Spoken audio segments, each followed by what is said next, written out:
To address the LGAC error code CH02, it's essential to understand what this code signifies. The CH02 code indicates an issue with the indoor unit's thermostat.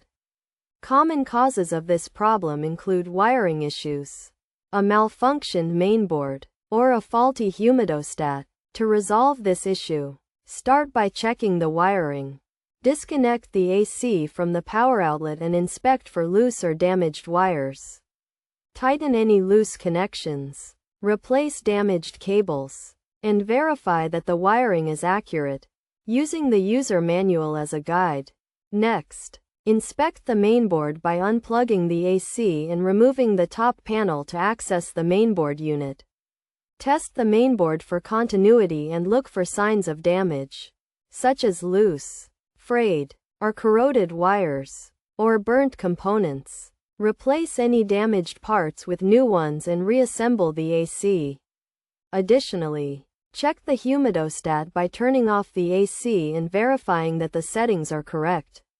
Test the humidostat for continuity and inspect for damage, replacing it if necessary. After completing these steps, turn on the AC to see if the issue has been resolved. If the problem persists, it may be necessary to contact a professional for further assistance.